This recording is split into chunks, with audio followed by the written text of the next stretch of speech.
my name's Katie. Thank you for coming today. I came to talk to y'all about alarm fatigue, which is one of the National Patient Safety Goals of 2016. Here's a list of the National Patient Safety Goals, such as administration of medications, also giving blood to the correct patient. The one that I highlighted that I'm going to focus on today is making improvements to ensure alarms on medical equipment are heard and responded to on time. So basically, when you hear an alarm, you hurry up and go see what's wrong with it. As I mentioned before, this is the one that we're going to be focusing on today. And two things that I really want to point out to you is to ensure the safety of the patient, why the alarm's going off, and how we can produce and prevent alarm fatigue. Because after a while, when you hear alarms going off, you tend to tone them out and you just don't listen anymore. And then sentinel events happen. So we're going to try to prevent that from occurring. Here's some pieces of equipment that we use in everyday life here in the ICU. The top left one is our feeding pump. It makes that annoying high-pitched noise when it's going off, when it's empty or on hold too long. And y'all are all familiar with our sequential device machine on the right side, which also goes off at the same time when you are assessing your patient and you unplug your sequential devices, and then it beeps at you if it's kinked or if the tubing is kinked or anything. The next thing that I'm pointing out to you is this is a bedside rail, and it has all sorts of alarms on it that you can set, such as a bedside alarm to keep the patients not to keep them from getting out of bed, but to alert you that they are trying to get out of bed. It's just for their safety. Our favorite one is the Alaris pump right here, which goes off when your medications are either finished, or if the line is occluded, or if the tubing is kinked, or anything above, and you have to figure out why is it alarming.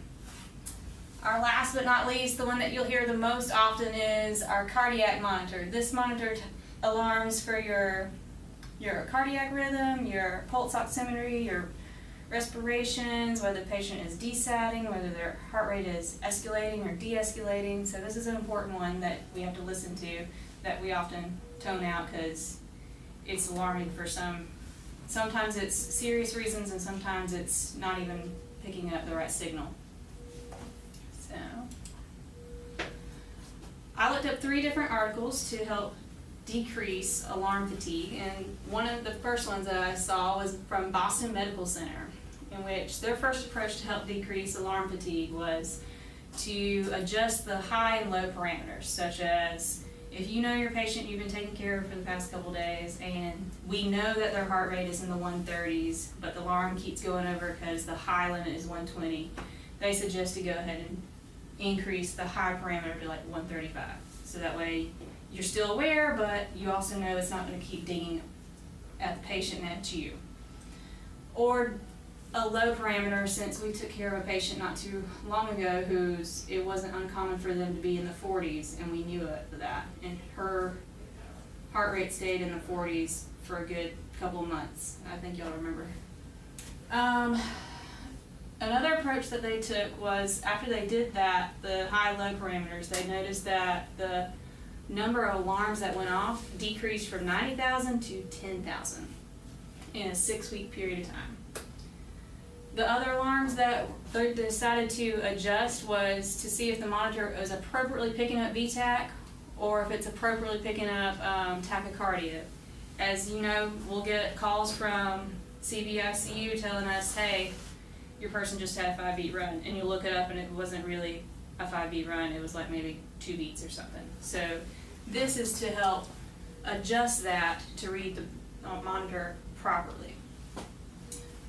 Another thing to look at would be our pulse oximetry. You'll see on your monitor saying that they're sat in 48%, and you'll quickly pull that up to see if it's an accurate waveform. So they're wanting to reprogram the computer, the monitors, to accurately read the waveform to see if it is really satting correctly or not.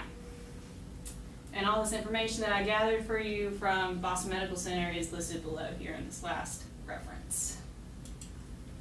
Another approach was a second article that I found, and pretty much they said that they had figured out that most people got alarm fatigue because they either turned the monitors off because they got tired of hearing it go off, they turned the volume down, or they just eventually just ignored it, which resulted into sentinel events. So their solution was to decrease the volume of the yellow alarms, the alarms that wasn't important, to, as I told you, adjust the parameters, the high and low parameters, and enhance the EKG readings to where it's properly reading the rhythm.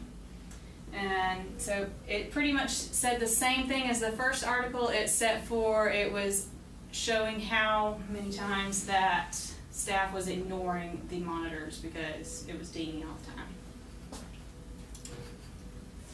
The last article that I looked up for you was, it showed that 85 to 99% signals don't require you to get up and see what's really wrong. Once you get up, you'll see that 85 to 99% was, oh, this tubing was kinked, or this wasn't picking up right because the pulse ox was on someone's finger, or electrodes weren't on because they were like misplaced or something like that. So, as I just mentioned, the sensors weren't positioned correctly, and the batteries were low in the tele boxes and everything. So, they also noted that 98 alarms related events resulted in 80 deaths.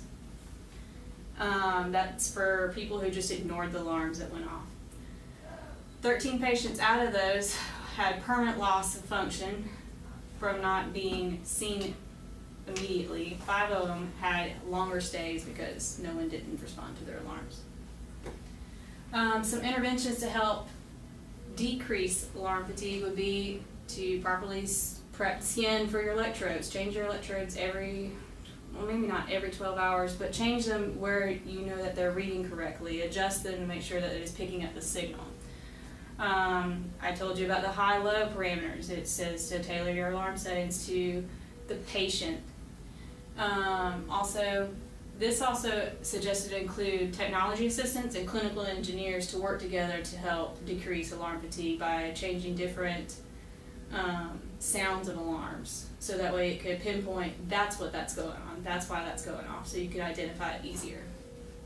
And as I told you, all this information was stated above was from the Trosman's article, Sounding the Alarm. So I have a case scenario here for y'all I made up. It's a 70-year-old male was admitted to the unit for shortness of breath. But he has no cardiac issues noted of. The monitors start alarming and it says asystole, which we've seen this before. And the nurse immediately checks on the patient and notices that the patient is asymptomatic, talking, is just fine. The nurse assesses him and sees that he's got a steady pulse and he's stable, but the alarm keeps going off several times. And she checks on him and he's still fine. Well, the physician is notified and he gives permission to turn off the alarm. Patient is actually not checked for several hours, and they check on the patient after several hours and find him cold and unresponsive and pulseless. They called a cold blue, but it was too late to revive the patient. What could have been done differently? Well, some things that could have been done differently would have been to draw some labs for cardiac enzymes. I mean, he was admitted for shortness of breath, but there might be a reason this alarm is going off. Don't turn off the alarms. Check your lead placement, get a second opinion from someone else in the situation, and check the monitor for any malfunctions or anything. And those are my references. Thank y'all for y'all's time and hope y'all have a great day.